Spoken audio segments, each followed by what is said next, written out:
people whom I've been journeying with in the field of education, students who are now becoming educators, which is again very, very heartening because as I was mentioning to Rohan earlier, we gradually need to pass on the baton, and I'm happy that we are passing on the baton into very, very efficient hands. So that's good to see students. Good to see colleagues whom, some of whom I know and many of whom I don't know, because it's always great to have a mix of people. It feels heartening both ways. I will just put down some rules in place before we begin, so that everybody is clear. Given the fact that everybody is passionate about the subject and everybody are co-educationists, so I am really not going to restrict the discussion time on this webinar, although I will speak for about 45 to 50 minutes. Beyond that, I would leave the floor open for discussion and question and answers. So as long as there are questions, we could keep fielding them. But in case the session stretches and some people who are not interested in the question and answers wish to log out, they can do so. Right? I would request everybody to ensure sounds unexpected ones, and that can be distracting and upsetting for co-participants, and it breaks the rhythm of an already challenging medium. The questions we would try and leave at the end, simply because, as I said earlier, the medium is slightly challenging. So when we keep breaking the flow of it, it can become difficult for people's attention to remain constant. However, if people really have some urgent questions and comments, they could be put up in the chat box as and when they occur to people. Minoti Naik, my student, former student, a long-time colleague and good friend, is moderating the session, so she would be able to keep a tab of the questions and post them at the end of the session. So while you're keeping your audio on mute, you could keep your video on. It feels good to see faces. However, if you're more comfortable keeping your video off as well, it is entirely a choice that you can make. So here we are today trying to understand this medium. And I'm happy, as I said earlier, that despite the fact that we all are facing webinar fatigue, having been locked down for 55 plus days now, still the webinar has evoked interest, and here we are. So the topic, as everybody is aware for today, is bridging the gap, making online teaching engaging. I would really like to begin with a quote of John Dewey, who says, if we teach today's students as we taught yesterday, right? I'll repeat. If we teach today's students as we taught yesterday's, we rob them of tomorrow. And this is an eternal quote. This is something which is something which is going to forever remain evergreen. And the reason for this is simply because the generation changes as the times change. As teachers, we need to reinvent ourselves and offer our services, offer teaching in newer and newer ways, because the idea is to transfer knowledge, to make ourselves relevant, and to engage students so that actually what we are doing, our purpose, our objective is met. So although people have been reinventing themselves, we went from the blackboard to the PowerPoint presentation. This was obviously sudden. It was a part of what everybody calls an unprecedented crisis, but possibly it is going to become the new normal. Education, although I mean, it's sad but true, may get the last priority, because education is a very, very, very big sector, and opening it up with students right from KG to PG might prove logistically a challenge among various other challenges that it's likely to pose. So here we are left with the medium of online teaching, and let us try and see how we can make the most of it. So essentially, we have been all this time doing classroom teaching, and classroom teaching I would define as having three primary characteristics. The first of them is that it is a traditional way of teaching. We have had a Guru Shishya Parampara, which later moved on into a face-to-face traditional interaction in classrooms where we see our students. They can ask questions, we can see their reactions, and so on and so forth. It is also therefore something, and this is a point I would like to emphasize, something we are very, very habituated to. We have been doing it for generations. That is how we studied as students, and that is how we have seen our teachers flourishing, and that is what we have been used to doing. Me for 28 years, some of you maybe longer, some of you lesser. But this is a method that we've been used to following, classroom teaching, for years and years and years since the time we have joined this profession. And obviously, it is therefore an inherited technique. It is a time-tested and tried technique. But as you can see, the man here who is puzzling over what to do, we are also all caught in this conundrum of what should we really do. But if you look at the direction, it is a direction, we may get back to it, but currently it is a direction that is pointing at a tradition, pointing at the past. On the other hand, if you look at online teaching, it has been a product of circumstance. I'm not saying online teaching wasn't there. Yes, there was online teaching, but largely it was something which was supplementary. Today, it has become a primary source of teaching, and this becoming a primary source of teaching has been a matter of circumstance. It has been because of the COVID situation and the pandemic and the subsequent lockdown. So it is an evolving situation. It is not something which is tested. It is not tried. It is evolving. It is constantly changing. And obviously the teachers, as much as the students and the parents who are also stakeholders in this entire gamut of education, are all trying to come into terms with it. Therefore, the only thing, my only urge to everybody is that we need to adapt.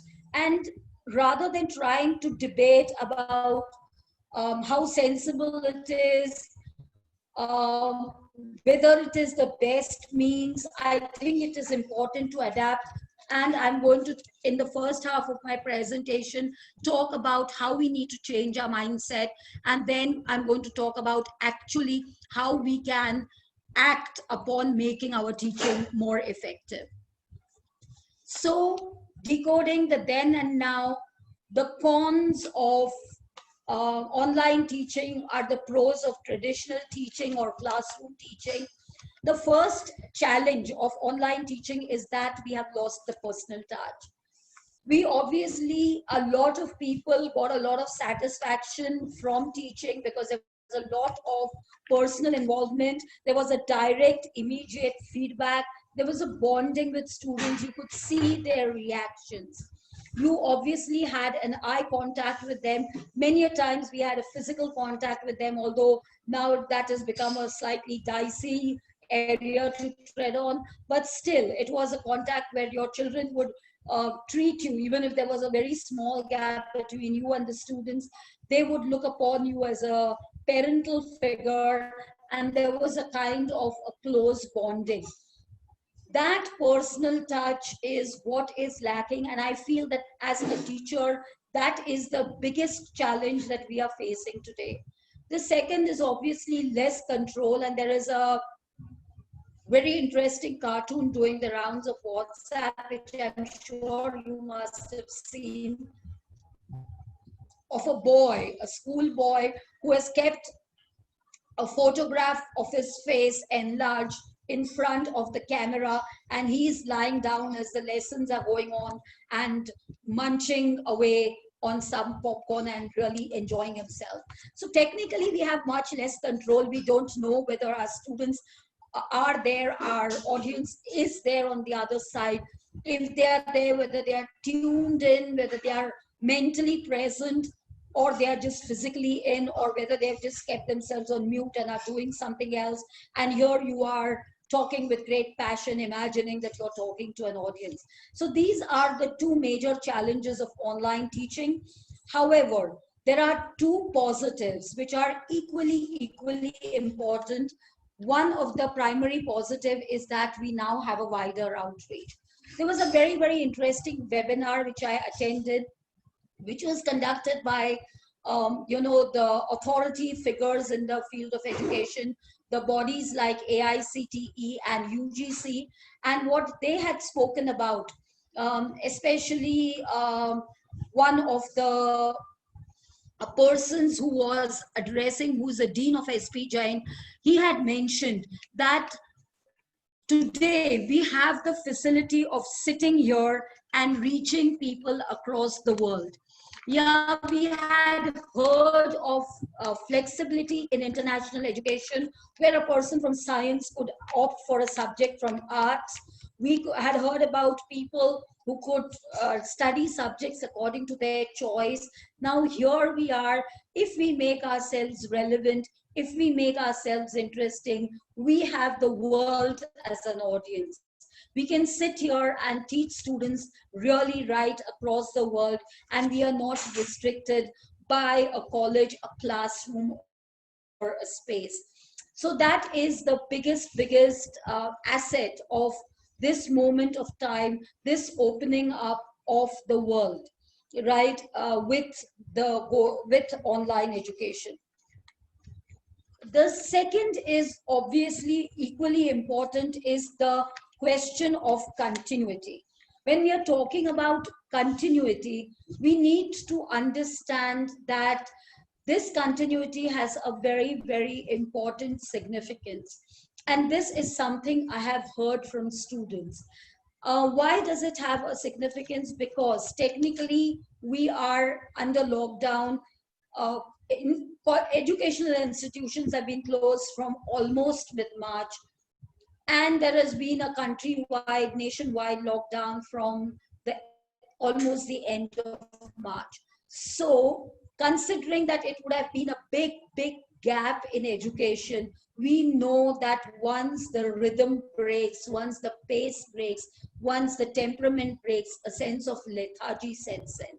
So I think through online education, by continuing without taking a pause, despite the lockdown, I think we have done ourselves and the students a service. And this is something that really I've got as a feedback from a lot of students. However, we also need to remember that bandwidth, accessibility, a lot of challenges are in our way, but we can really overcome them. And before I carry on, I would like to give you an example of an Australian teacher whom I had heard about on a webinar I had attended. This gentleman, in over and above the couple of hours that he gets to teach online to the university students, with the university with which he's affiliated, he is spending the rest of his time in teaching students in areas of his interest, his hobbies, his passions. And now he has a worldwide audience, and that is what I'm essentially referring to. So also, I think that we really can read students and what is the change. If you see the teacher, there are three things in teaching, obviously. The teacher is still there. The student is still there. Those two really haven't changed. So technically, the change that we are dealing with is really 30%. It is really not that massive, that big, that unsurmountable change as some of us believe it to be, or as we are making it out to be. However, the medium is different. The medium is a big challenge. And in that, we need to remember that we now need to be shaped by the tools. Simply means that we know that online teaching is the tool. It is a tool which has been given to us. Now we have to change ourselves, adapt, change our teaching style, change our way of assessment in order to make this style of teaching relevant. And the fact that it is relevant, I can again cite a personal example to prove that to you. That personal example is the fact that I have been in KBS offering an extra course called Soft Skills for students of MMS in their second semester. And obviously, when we went online, I thought that was an extra course. It is not marked because it is not a university-based course. Therefore, it does not have credit. It's just an add-on that we at KBS thought would benefit the students. Therefore, I really had not thought of taking it online. But 1 week into the sessions, the students personally contacted me, and not one or two, but many of them. They found out my number and mail ID, and they wrote to me personally and said, "Ma'am, why have you stopped teaching? Why have you?" So I turned around and told them, I said, "See, it's an extra course. I didn't know if you were interested." They said, "No, ma'am, we really enjoy listening to you. We really benefit from those sessions. So why don't you take them online?" And I did take them online. I covered a lot of topics with them online. And till the very end, till my very last lecture, I had a lot of students attending it. That simply shows that if we are effective as teachers, there is no subject, there is no topic that we really can't teach by going online. So ultimately, whether we like it or not, okay, there has been a huge debate. Been saying, okay, all this online is a fad, it will go. That article has been doing the rounds. There are very senior faculty members with whom I have had extensive debates because although I really, really respect them a lot and will continue respecting them, I've had extensive debates with them because they say online teaching is not really any teaching at all. I, unfortunately or fortunately, I'm not that pessimistic. I believe we can make a difference even online, and that is really what I'm going to talk about today.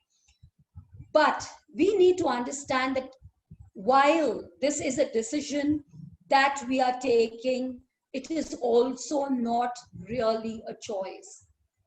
We are in a situation where we are facing a Hobson's choice. We either perform or we perish. We really don't have a third choice. So is this technically a choice? No, it is not. It is that the circumstances have made themselves available to us without our control. It's a VUCA world in a way that we weren't expecting it. And now, as teachers, we need to reinvent ourselves and make the best of our circumstances. So having said this background, talking about and going to talk for the next half an hour about online teaching, I will continue with how to teach effectively online. I just spoke about the why and the what, and now I'm going to talk about the how. Now, I am sort of making a slight pun on the 3 R's of education. We always say education is all about the 3 R's: reading, writing, and arithmetic, right? Those are defined as the goals of education, the 3 R's. So now these 3 R's have to be reinvented. And these 3 R's need to be reinvented as the fact that we need to reinvent, realign, and reimagine education. And these are the guideposts about which I'm going to talk for the remaining part of the time. So let us first talk about reinvent. What do you need to reinvent? You need to reinvent your delivery, how you deliver your content. And you need to reinvent this in 4 different areas. The first is, of course, the verbal. In the verbal area, there are 4 things you invent: your tone, your pitch, your diction in the sense of the style you adopt, and your speed. And let me touch a little upon each of that. Now, the point is your tone. Technically, it's difficult to talk to a camera. We are not used to talking to it. So we tend to talk in a monotonous way because we don't have the excitement of reactions coming our way. So the tendency is to go on a flat tone. Also, somehow we are under the impression that if you maintain a flat tone, you will be heard better.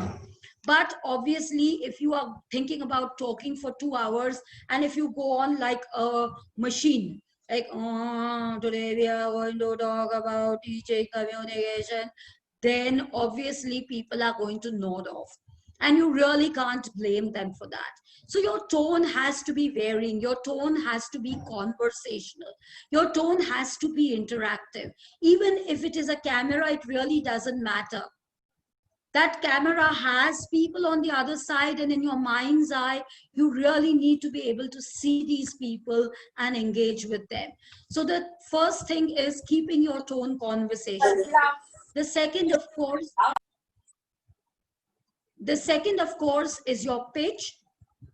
Now, when we talk about our pitch, we need to understand that we are a little away from the mic, because otherwise we are not going to be seen.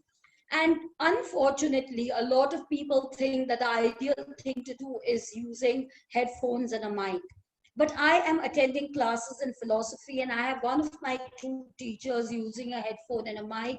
And the moment he gets into the flow and leaves the mic, the voice drops so much that he cannot be heard. So again, we have to tell him that you can't be heard. Again, he picks up the mic and then he talks into it. So we need to remember, we've been used to talking to 100 students. What is a machine? And a machine that is hardly 3 feet away from us, not more, usually much lesser. So what is the need really to use headphones or mics or whatever? You can keep a pitch which is audible, which is not too loud, but which is not also so soft as if you're talking to somebody sitting right beside you, and then you're really going to do fine. So you really need to understand that the pitch you maintain should be the pitch you maintain as if you were talking in class. The third is your diction. Now, pronunciation is what diction is all about. That's something which is no rocket science, we all know it, but here it is mattering all the more, simply because my pronunciation is entirely affecting that person's understanding. So we really need to change the speed in order to see that our diction gets across. More importantly, we need to learn to spell words, or at least have them on our screen. If not anything else, you could show it to them like this, but it needs to be reflected on the screen. Because if you are just going to rely on students listening and catching up, they really may not be able to do so. So we need to understand which words we really require to spell, which words they may not be able to catch, and which words they might not be able to reproduce even by asking somebody else. Like a rocket charging your way through the presentation, you need to repeat, you need to pause, you need to make your pace a little slower than you obviously would. It is not about completing the syllabus, it is about engaging the students, and that is what we need to remember. The second, of course, is your non-verbal communication.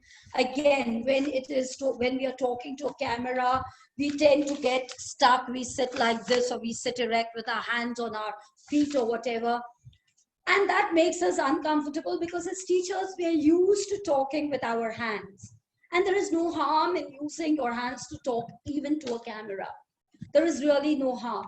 So the more we restrict ourselves, the more we turn around and think that we are not really going to be able to, be ourselves like we were, then we are going to have a challenge. But we can be ourselves like we were. We can keep gesturing.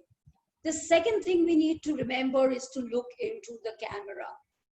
Usually, we, pardon my saying so, but more especially women, due to cultural upbringing, are taught to look down.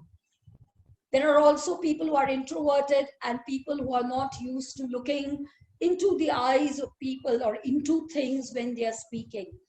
But this is, I think, the opportunity to learn, opportunity to get out of that stereotype, opportunity to break that mindset. You can look into the camera and talk, and I think we can all become more photogenic and camera friendly by the end of this lockdown being lifted. The third is dressing, and of course, there are a lot of funny videos which are doing rounds, including somebody who had sat in shorts and a very formal shirt, and then suddenly he did not realize that his camera wasn't switched off after the meeting ended, and everybody saw him in his shorts at home, and everybody had a good laugh. So we really need to understand that when we are in a webinar, we need to be dressed for it. When we are in a lecture, we need to be dressed for it, because we need to drive home the formality of the situation. Even as an audience, we might be asked to, unmute, or we might be asked to start our video, and therefore we can get into some amount of trouble if we are really very, very awkwardly dressed. So that is something we really need to understand. The next is your expressions. We, again, when we are talking to camera, we tend to not make our facial expressions because we are used to making them when you are talking to people. Now, people who can see me and are seeing me are obviously aware that I am still using a lot of facial expressions, because we need to understand that the facial expressions impact the tone. I will give you a very, very simple example. You can observe me closely for the next one sentence. Today, we are going to talk about online communication, right? So when you keep a deadpan expression, it automatically affects your tone and you don't realize it. So you really need to talk with your expressions, with your face, doing all the normal things that it would do when it was in a classroom full of students. We move on from there to the third point of reinvention of delivery, which is the spatial. The spatial is the space you use in your house from where you take your class or from where you hold your webinar. I know that we are in Mumbai, majorly space crunched situation, but we still need to understand that we need to take a webinar from a place where we won't be disturbed too much. We need to understand that if we are more comfortable, we can create a studio where we can have a dining table or something, or a side chest of drawers or somewhere where we can put our laptop or our phone, which we are using to speak, and speak from there, rather than trying to sit and speak if you're not used to, and that makes us uncomfortable. We also need to understand that we should not use an artificial backdrop. Either we use a plain backdrop, or we can use a sort of backdrop which we are using as like this wall behind me is a painted wall, so we can use that, or a blank wall in our house. So we can use any of these kind of backdrops rather than really using artificial backdrops of clouds and sitting under a tree, because they really look very funny and can be distracting. Finally, you need to remember that the light cannot come from behind you when you're facing a camera. The light needs to come from front of you onto your image. So whenever you are speaking, whether it is day or night, please ensure that the light is coming from front of you. Finally, the medium. In the medium, we have multiple options. We can use the whiteboard, not the blackboard. The blackboard came out of habit, but you can use the whiteboard. You can use Word documents. You can demonstrate to people what you're doing. So if you need to, you can use multiple options while teaching. Also, you can take opinion polls. Opinion polls become an interactive way of getting students to answer without them having to unmute. And obviously, with all the Google and other services that are making things super efficient, you can get the immediate result of the poll as well. Finally, you can record the session and you can share that with the students, or you can ask them to record it if you so desire. So that is how you need to reinvent delivery. The next thing is you need to realign content. Now, when I talk about realigning content, the first thing is the PowerPoint presentations. We need to understand that PowerPoint presentations are one tool, whiteboard is another. Constantly shifting between them can waste time and can be distracting. So you can use PPTs, but you need to use them in a different way. You can't use them loaded with information. And anyway, that is not the right way. So you need to have indicative word-based PPTs. Although earlier it was important that we animated PPTs, it is important that we don't animate them. And there are times that you need to make do without them. Just a fortnight ago, I was speaking at SIES, a webinar for SIES group of institutions, teachers. And while I was doing that, it so happened that the PPT stopped working. It really doesn't matter. You should be able to carry on without the PowerPoint presentations. It is also important that you need to have your notes with you, and you need to share the notes with students if required, which are indicative and not exhaustive. The second thing, and you need to train students to make notes while you're delivering PPTs, because again, that is a habit that students really need to pick up, and that is an instruction you need to give them. The second thing is you need to try and use stories and anecdotes to teach, because the stories and anecdotes are essentially what make things engaging. When you tell stories, when you tell anecdotes, whether they are from personal experience, whether they are from something you have read, it makes the concepts more relatable. It makes it easier for people to understand rather than merely talking abstract. So teaching through stories and anecdotes is becoming one of the latest methods of effective teaching, and we need to rely more and more on that as we go along in our teaching game, right? The third thing is sharing videos and audio clips.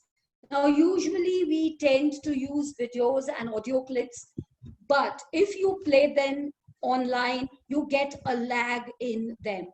And because you get a lag in them, it really creates a problem. Having said that, you therefore, if you want to use videos and audios to illustrate your points, then you can always share the links with students, or you can in advance or after the class share those videos with students so that they can see it in their own time rather than being online and seeing it together. The next is using worksheets. Worksheets become an important way to reiterate, to re-emphasize what one has said in the context of online teaching. So you need to make your worksheets. They will help the students reflect and revise what has been said. Finally, you need to use discussion groups because that creates involvement of students. So during a class, you can break the people, the students, into smaller discussion groups. Some of the online sort of portals are offering that as an option. So you need to search for them, and you need to use discussion groups as one of the techniques for turning around and evaluating students. Moving further, we also need to reimagine assessment. We can use videos and audios as a tool of assessment. Lot of times we are not getting to understand students because of the distance between us and them, because of the fact that we can't see them online. But whatever assignments they're submitting for one topic here or two topics there, you can always tell them to make a short video of it and upload it or share it with you. And that becomes a good method of assessment and evaluation. That becomes a good way of also getting them to become more bold and confident, to hone their public speaking skills, and to get the joy of face-to-face communication in the closest possible manner. The second thing, which is equally important, is engaging in viva voce and chat rooms. Right? That is one of the way of assessment, and we really need to rely on that as well. We can do viva voce on Zoom, we can do viva voce on any of the other platforms, we can do viva voce using our telephones, WhatsApp, or any other method that we really choose to do. So viva voce becomes one of the important methods where we can actually assess students' knowledge. And so are chat rooms, if we really need to get the students to do a joint project, or to have a joint presentation, or to have an interactive assessment session. The third is, I think this is a good opportunity to shift evaluation from conceptual-based evaluation to application-based evaluation.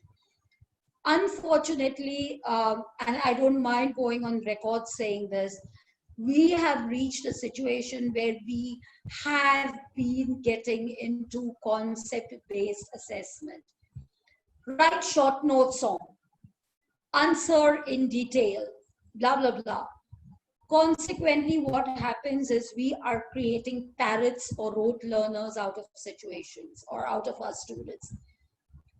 Our students move from one class to another, and all of us have experienced this, that when they move to higher classes and you ask them what transpired in the lower class, they seem to have no clue about what has happened.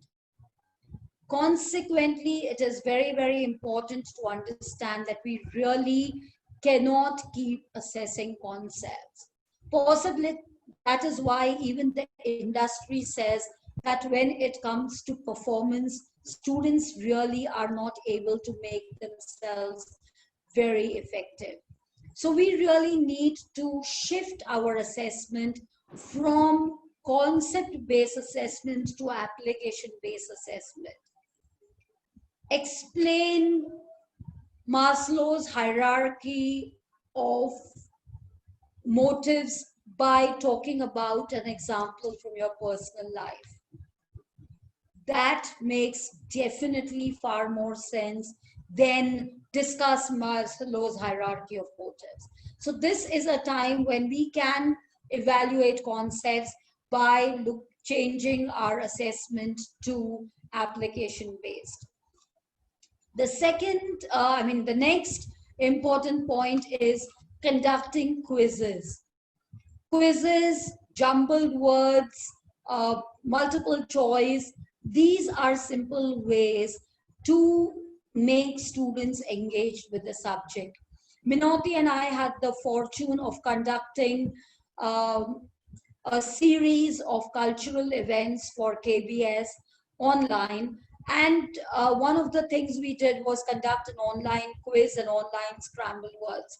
And everybody who participated in that made it the point to go on and comment on it and said how much they really enjoyed it. And all that you had to do was really feed in the question and feed the options there and mark out which was relevant and give the link to people. That is it. It did not take more than 15 to 20 minutes to generate the quiz.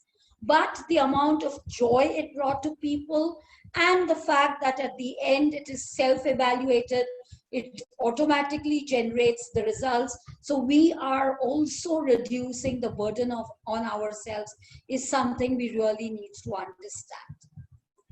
The next thing I'm going to talk about is what might sound blasphemous to a lot of teachers, but I'm going to talk about it nevertheless, which is open source or open book examination. How much ever we try, how much ever we invigilate, we have had a lot of copying right across years.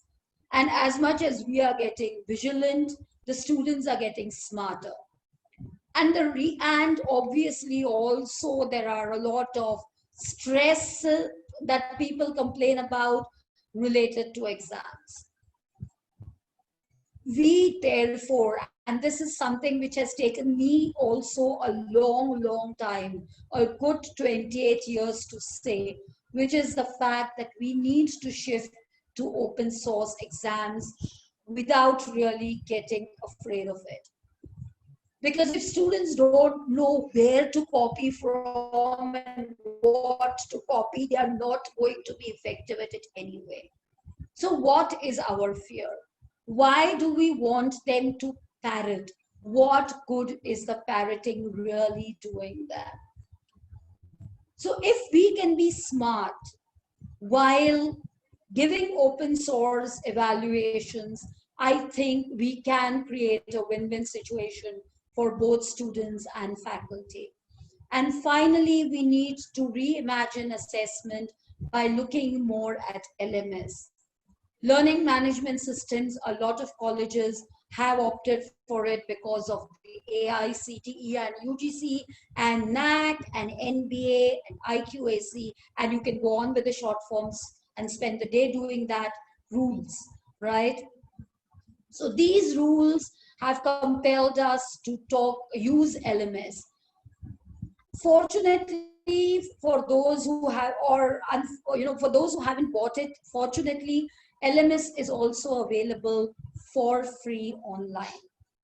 So we really need to use LMS to regularly evaluate students, to make it simpler for students to understand, relate to concepts, and to give us a feedback in these difficult times when we aren't seeing students, to help us understand whether they have really understood what we are speaking about. Coming towards the final stage of my presentation, we need to set the stage before we actually go online. The first is that we need to circulate some do's and don'ts to the students beforehand. One of them being no person without a name will be allowed entry into the webinar or into the class or into the lecture. We need to make it clear to students beforehand, because otherwise, and this is something which I've experienced, there are mischief mongers everywhere, right? And you really can't do anything about them. So technically, this technology is offering us a scope of saying that only people with valid names will be allowed into the class. Because otherwise people come, they cause nuisance, they doodle, they make everybody's life miserable. So we need to circulate, think about the medium and circulate a set of do's and don'ts to students beforehand, whether they can record, how much late that can they come in, when will you lock the room so that people who are always late everywhere are not allowed in. What is the action you will take if people are generally unmuting and causing nuisance of themselves?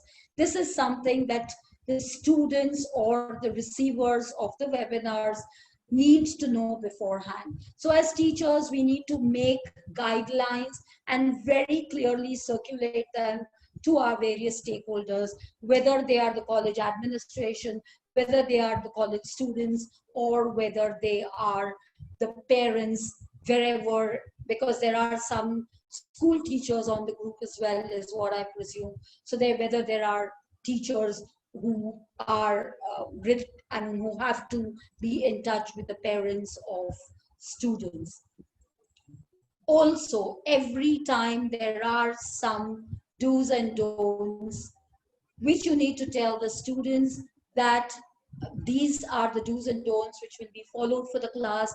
One of them being that questions can be asked at the end. One of them being that you will,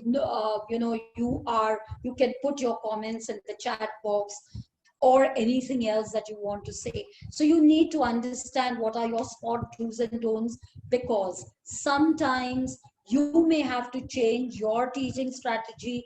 You might have to move from a PPT to a board to illustrate something, and therefore you might need on the spot do's and don'ts as well. But these have to be clearly thought out.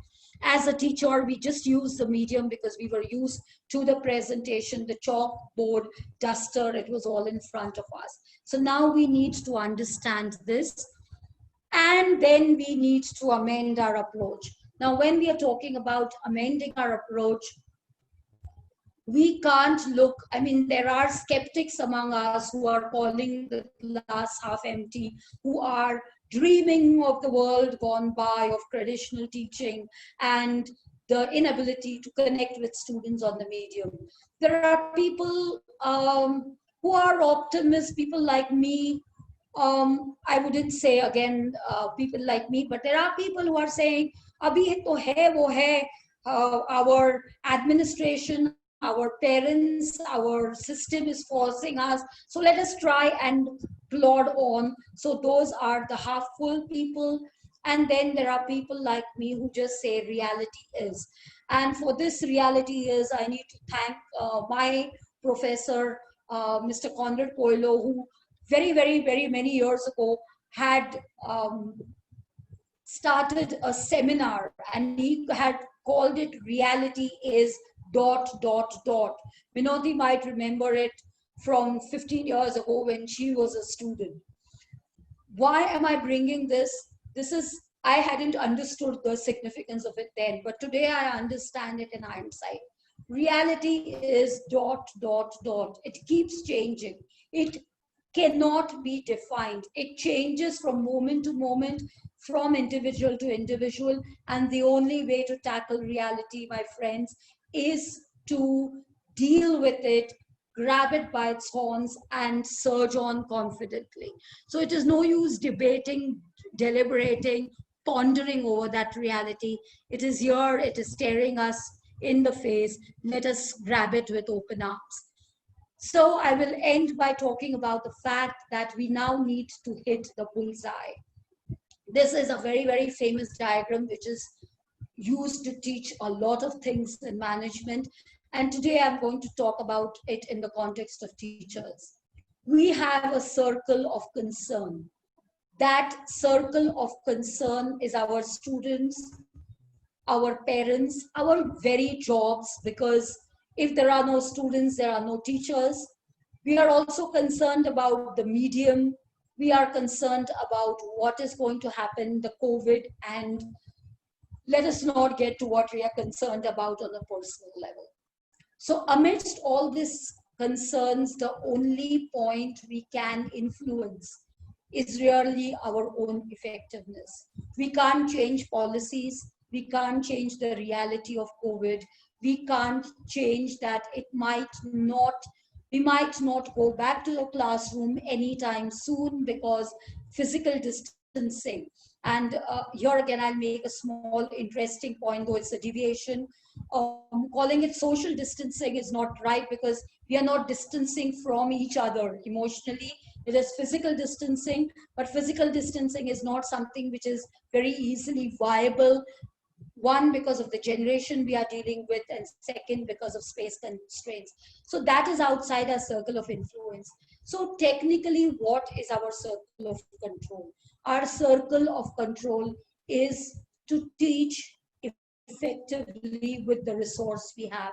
And that today has been my point of discussion. That today has been my plea to all of you who have spent the last 50 minutes giving me a patient ear, that this is our point of control, and we really need to hold on to this circle of control rather than getting into a panic, rather than remembering and going into a nostalgia of memories of the good old days of classroom teaching. I think we need to stay focused on this center of control, which is our ability to teach our subject with conviction, whatever the medium. If we do that and we change the mindset, then, like Miles Davis says, life is not about standing still and becoming safe. If anybody wants to keep creating, they have to be about change. The second quotation I would like to leave you with is, don't let yesterday use up too much of today.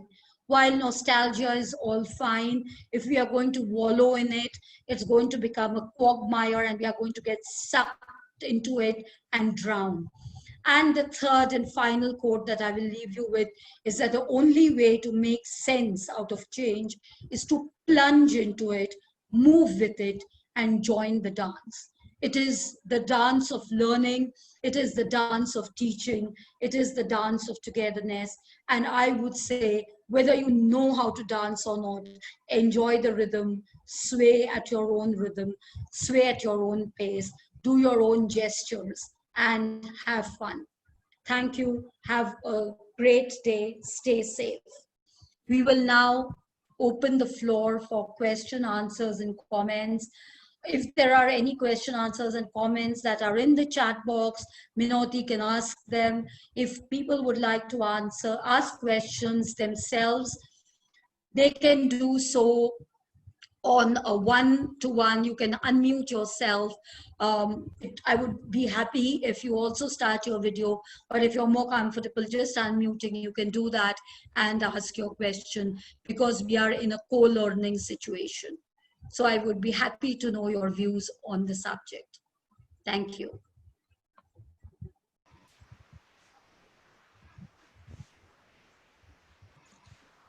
Ma'am, as regards the chat box, there were only comments, so there were no real questions. So, like you said, you've opened the floor for questions. If anybody has a question, they can ask, unmute themselves and ask.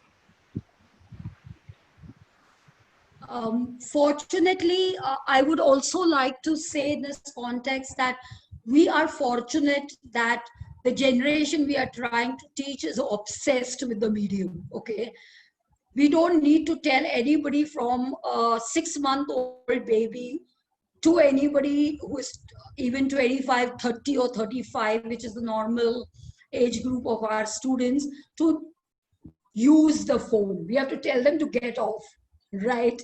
Now, only thing is we need to get them to use it for the right reason. That's the only challenge, really. Dr. Preeti? Yes, Dr. Mala. Good afternoon. Yeah, good afternoon. I'm sorry, my video bandwidth is not very good. No problem at all. Yeah, I just wanted to say it was a very engaging session. I really enjoyed it. Thank you. Could you just add a little more light? Because I found the way that you articulated yourself, your use of your voice, which is very important to keep people engaged. Right. And I find that in many webinars, people don't seem to focus on their voice.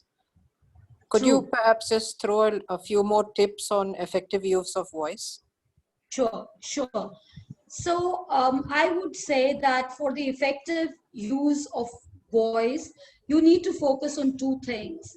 One is throw, and the second is variation, right? So when you are talking about throw, the point is usually we feel we are like the distance between me and my laptop, which is kept on a table in front of me, is about a hand and a palm. That's about the distance I've kept.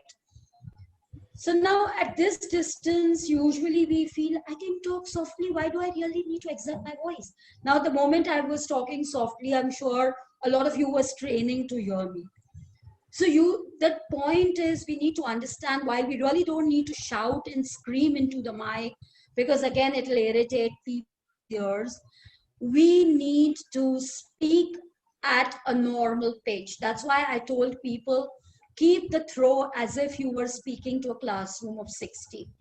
If you are speaking at that pitch, at that level, then you will be clearly heard, you will be articulating properly, and you really won't need to use a mic. Because using a mic, see, the more technology you're using, the lesser is your efficiency. Please always remember this, because you're getting in more and more distractions, diversions for yourself and your audience. So that is the first thing, which is the throw. Focus on your throw, right? One of the simple ways to do it is to check it by doing a mock session with a friend, family member, or anybody who has 5 minutes to spare. So if you do a mock session, they will be able to tell you whether you're really throwing your voice correctly or not. And if not, then adjust your throw to it at a proper level. And while I prefer my laptop, I've done 5 Facebook live sessions till now on poetry. All 5 Facebook live sessions I've done on my phone. So technically, even on a phone, you need the same throw. Yeah, you need the same distance. Only on the phone, please be careful whether you're using panorama or the straight view, because if you're keeping it horizontal or vertical, will make a difference on how the person who is receiving it can see it. My suggestion would be keep your phone vertical. Don't keep it flat, keep it propped against something so that people can hear you clearly and see you clearly. And when it gets recorded or when it gets sent, they don't have to keep adjusting their phones to see you. The second point that I was planning to make vis-a-vis keeping people engaged is tonal variation. You really need to emote. Your voice, I personally am a shy person. I prefer myself, my books, and my music. But if you're out there, if you've chosen to teach, you really have no choice. You need to act, you need to be a performer. And I mean, if you can't be a performer, my simple suggestion to you is do a theater workshop. It makes you loosen yourself and it makes you a performer, but till you engage in tonal variation. When you're talking about anger, your voice should sound angry. And when you're talking about calm, your voice should sound calm. So till you're able to really enunciate, till you're able to emote your words, till you're able to feel your own words, it's really not going to make it engaging for the audience. So those are the 2 tips I would really give on making it engaging for an audience. That keep your throw proper. Don't use a mic because you are only affecting your quality negatively. The second is emote, emote, and emote, because still you don't emote through your voice, you're not going to keep the audience engaged to what you're speaking. Yeah, thank you. Thank you so much.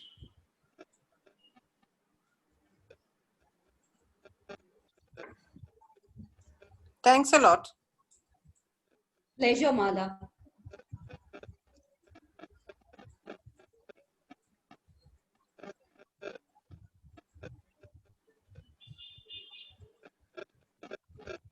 Yeah, is there anybody else who has anything to ask or say? Anything on any specific aspect of what I've touched on?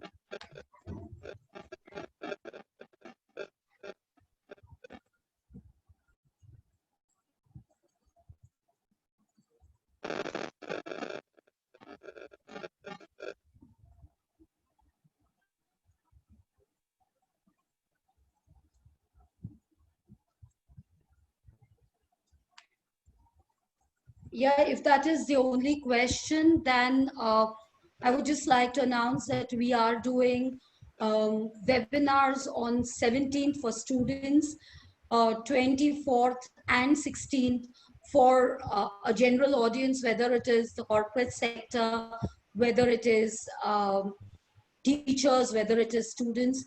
So the ones on 16th and 24th are open for all. The ones on 17th is for students.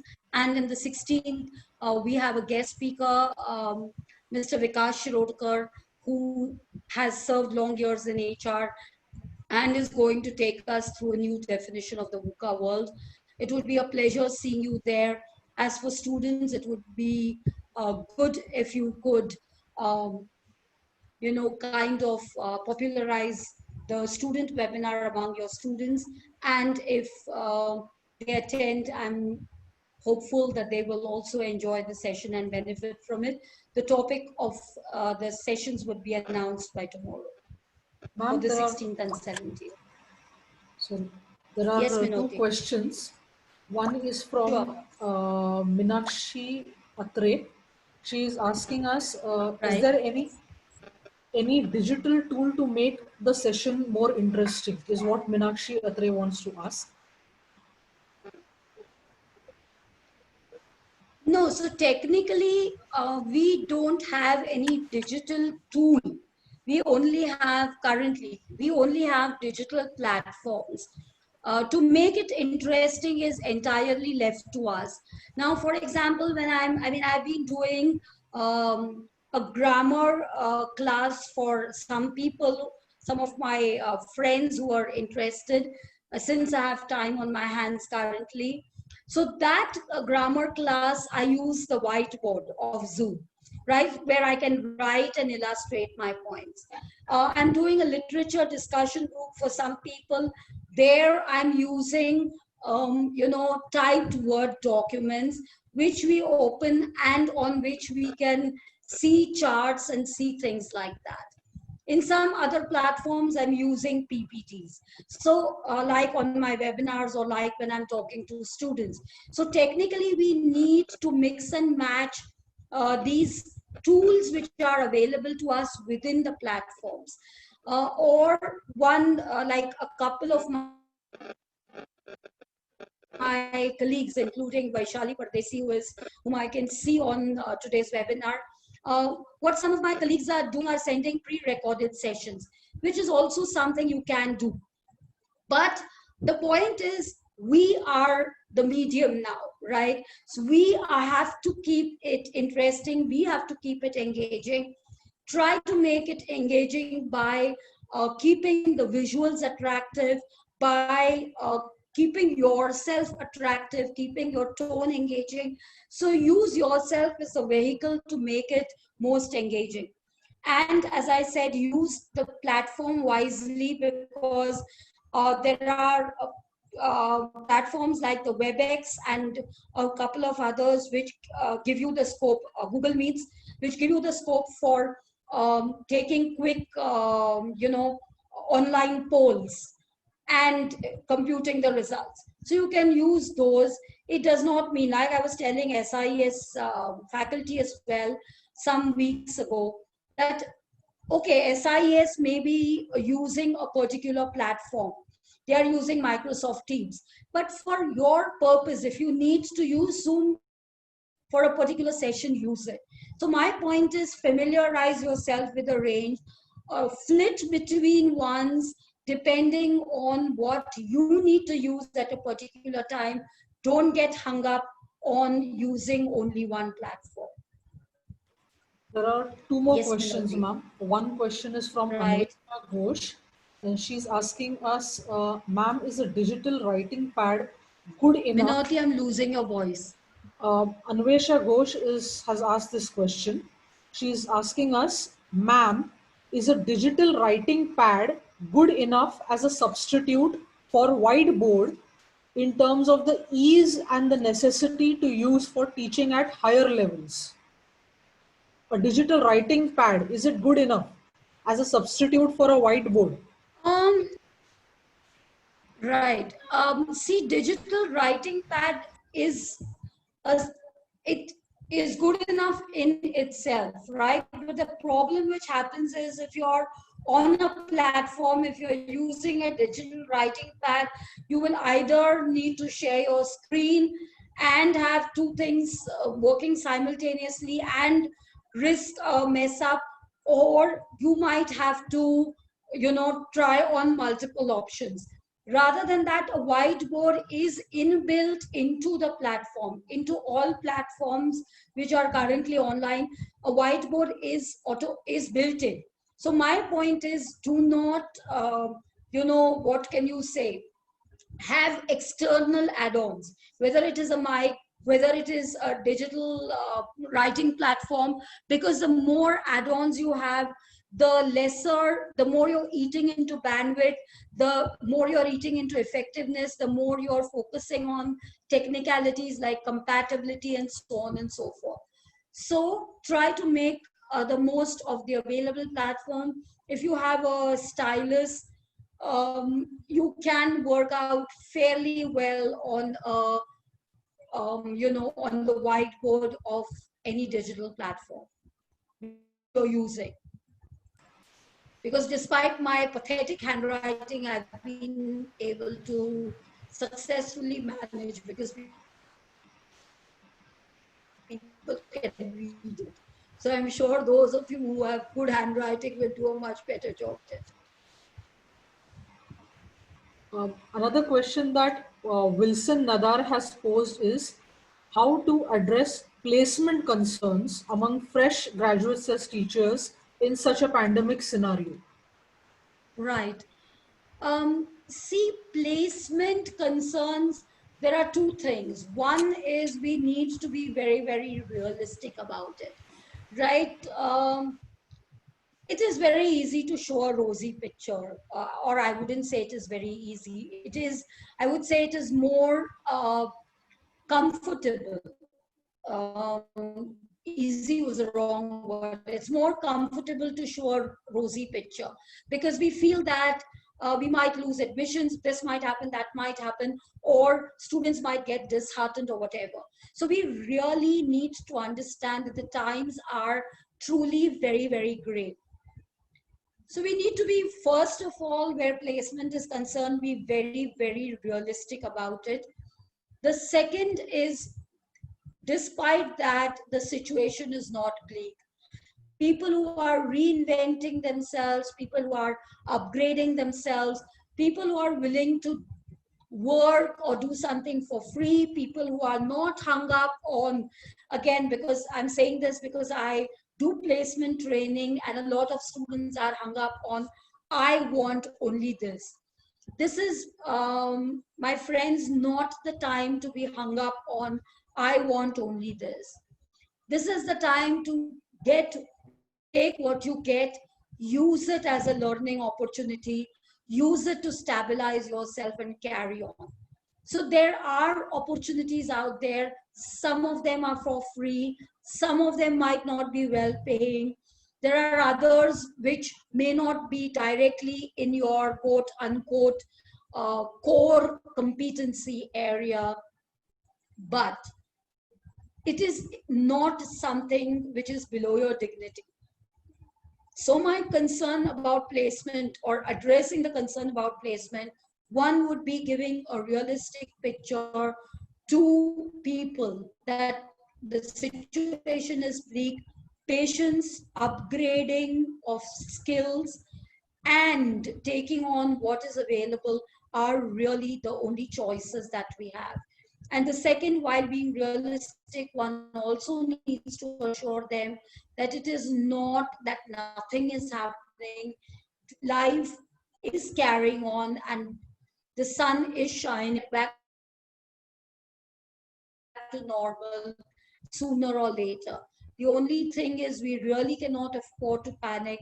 We really need to use ourselves so that when we can get in, we are still relevant and are not competing against people who are way behind us in the race. Ma'am, Pratibha has asked this question.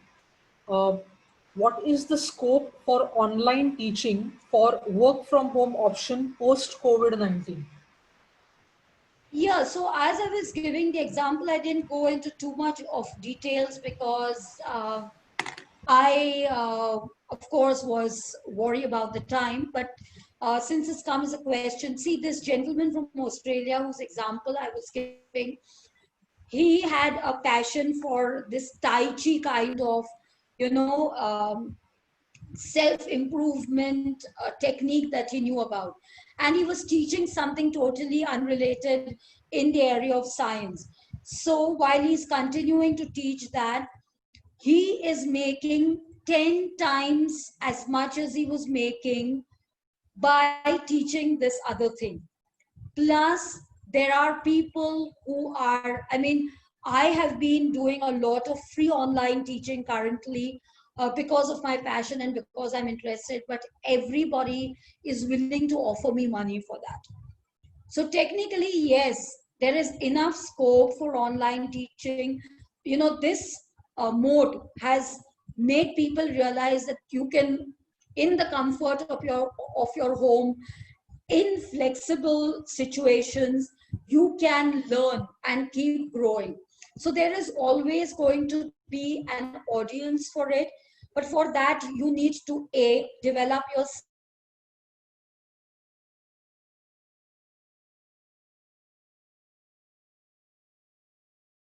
These three, I think you really should be fine because online education is here to stay. It was here, it has come in a big way, although it may not continue with that magnitude because some of us will go back to classes. It is here to stay for a long, long time. Plus, pandemics are here to stay from what most scientists say. I'm not being a doomsday predictor, please. But again, pandemics are here to stay given the uncertainty of the future, given the lesson that this uncertainty has taught us. We have to be prepared. And I think being ahead of the game is always a win-win situation for all. So yes, online teaching will stay, only reinvent yourself for it.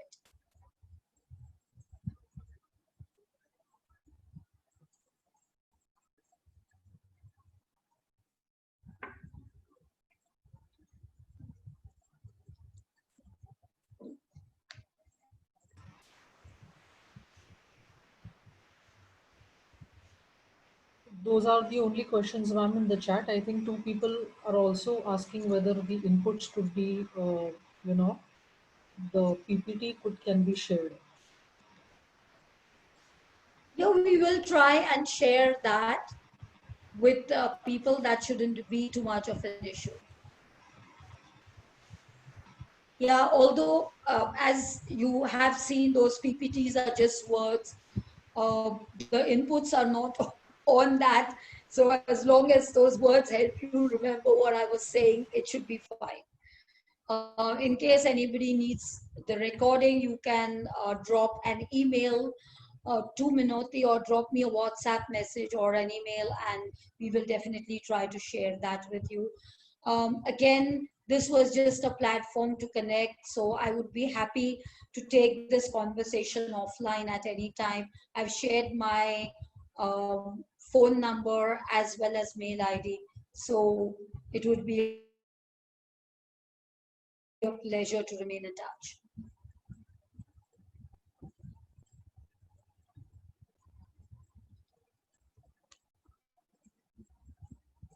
So thank you once again, Minoti, for coordinating it in such an efficient way. Thank you, students, friends, people who have now become contacts and connects.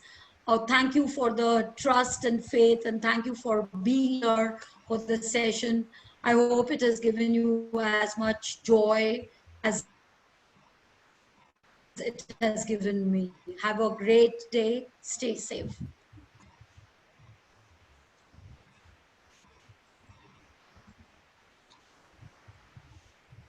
Thank you, ma'am. God bless you. Pleasure. Pleasure.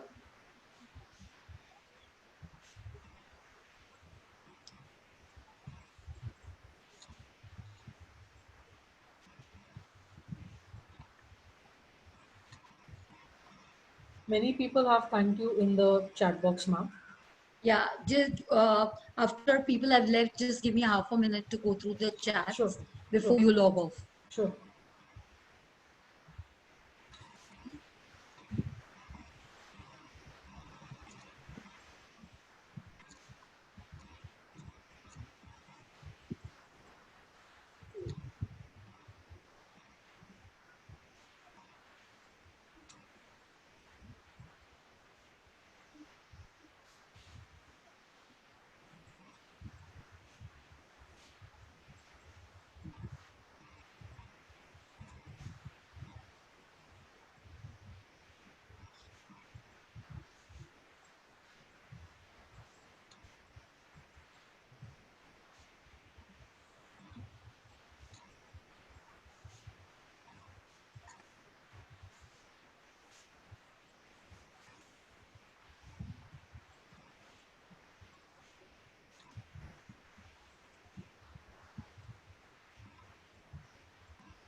Minoti, I think Anvesha has asked for the contact details. Maybe she couldn't take it down, so you could just mail them to her. Yeah, Anvesha has given her email ID, which I have noted.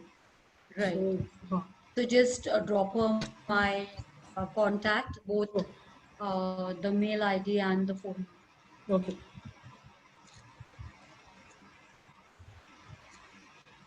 Right.